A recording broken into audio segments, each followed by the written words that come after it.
அனைவருக்கும் வணக்கம். இன்னைக்கு நிஃப்டி இன்ட்ராடேல என்ன மாதிரி ஆப்பர்ச்சுனிட்டி கொடுத்துருக்கு அப்படின்னு சொல்லி பார்க்கலாங்க.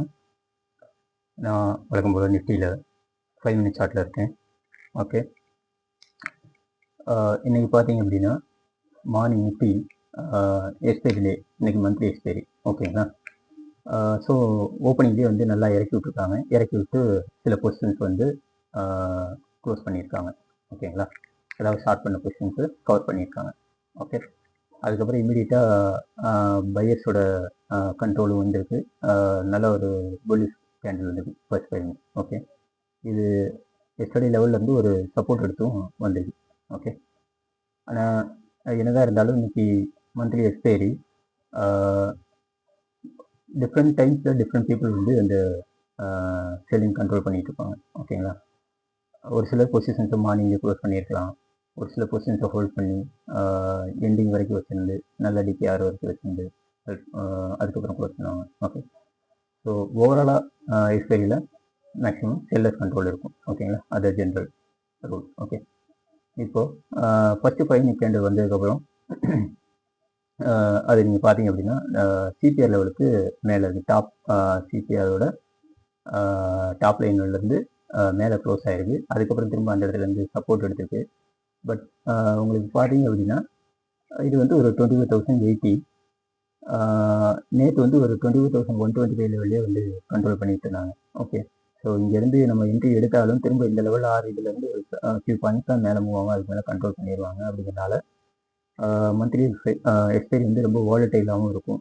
அப் அண்ட் டவுன் மாறி மாறி போகும். ஸோ இந்த இடத்துல என்ட்ரி எடுக்கிறது ஒரு நல்லதில்லை. ஓகே, ஸோ வெயிட் பண்ணி தான் என்ட்ரி எடுக்கணும். இங்கே நீங்கள் பார்த்தீங்க அப்படின்னா புல்லிஷ் மூமெண்டமில் மூவ் ஆயிருக்கு. அதுக்கப்புறம் பிரேக் அவுட் ஆயிருக்கு. பிரேக் அவுட் ஆகி ஆனால் பிரேக் அவுட் ஆனது நீங்கள் பார்த்தீங்க அப்படின்னா பிரேக் அவுட் ஆனால் எந்த ரேஞ்ச் வரைக்கும் மூவ் ஆகும் அப்படிங்கிறது ரிசல்ட் பண்ணிக்கிறேன். ஓகே, இப்போ பிரேக் அவுட் ஆனதுக்கப்புறம் எந்த ரேஞ்ச் வரைக்கும் இது மூவ் ஆகும் அப்படின்னு பார்த்தீங்கன்னா இந்த ஹைலேருந்து இந்த லோ வரைக்கும் உள்ளது. ஓகே, அதாவது ஒரு 24,125 இங்கே இருக்குது. இங்கே வந்து பார்த்தீங்கன்னா ஒரு 25,050 லெவல். ஓகே, அப்போ ஒரு 75 பாயிண்ட்ஸ். அப்போ இங்கேருந்து ஒரு 75 பாயிண்ட்ஸ் மூவ் ஆகலாம். ஓகே, அப்போது 25,130லேருந்து ஒரு 24,200 ரேஞ்ச் வரைக்கும் மூவ் ஆகலாம் மேக்ஸிமம். ஸோ 75 பாயிண்ட்ஸ் தான், ஈவன் அது கூட மூவ் ஆகலை. ஓகே, அப்போது அந்த இடத்துல நம்ம இங்கேயும் பிரேக் அவுட் பேஸ் பண்ணி என்ட்ரி எடுக்கிறது நல்லது கிடையாது. ஸோ இதையும் அவாய்ட் பண்ணுறது தான் நல்லது. ஓகே, இன்கேஸ் மார்னிங் வந்து ஃபஸ்ட்டு 5 மினிட்ஸ்லேயே இந்த லோலேயே எடுத்திருந்தால் நல்ல ப்ராஃபிட். பட் அது வந்து யாராலையும் சொல்ல முடியாது. ஓகே, ஸோ அதில் நம்ம வெயிட் பண்ணி தான் என்ட்ரி எடுக்கலாம். அப்போ இந்த இடம் பூரா நீங்கள் வெயிட் பண்ணுறீங்க. அதுக்கடுத்து இந்த ரேஞ்சிலேருந்து உங்களுக்கு 25,175லேருந்து ஒரு ரெசிஸ்டன்ஸ் வந்துருக்கு. ஓகே, கீழே இறங்கிருக்கு. திரும்ப மறுபடியும் அங்கேருந்து மேலே போய் ரெண்டாவது டைம் அந்த ரெசிஸ்டன்ஸை பிரேக் பண்ணுறது ட்ரை பண்ணியிருக்கு. ஆனால் பிரேக் ஆகுது. ஓகே, ஸோ இந்த இடத்துல உங்களுக்கு ஒரு கன்ஃபர்மேஷன் கிடச்சிச்சு, ஒரு ஜிஐ சிக்னல் கிடச்சிருக்கு. ஓகே, மார்க்கெட் இறங்க போகுது அப்படிங்க. ஈவன் இந்த கேண்டில் கூட நீங்கள் பார்த்தீங்க அப்படின்னா இதுக்கப்புறம் கூட என்ட்ரி எடுத்தாலும் இங்கேருந்து உங்களுக்கு இந்த லெவல்லேருந்து பிரேக் அவுட்டாக இந்த ரேஞ்ச் போயிருக்கா.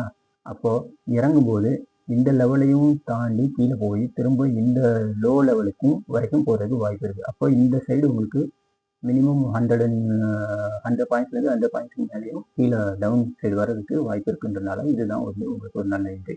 பார்த்தீங்க அப்படின்னா ஒரு 24,160 அந்த லெவல்லேருந்து 24,000 வரைக்கும் வந்துருக்கு. ஆல்மோஸ்ட் 150 170 பாயிண்ட் ஹைலேருந்து பார்த்தீங்கன்னா ஒரு 200 பாயிண்ட் கிட்ட வந்து கிடைக்க முடியுது. ஓகே, ஸோ இது வந்து உங்களுக்கு ஒரு நல்ல ப்ராஃபிட் கொடுத்துருக்கும். அப்போ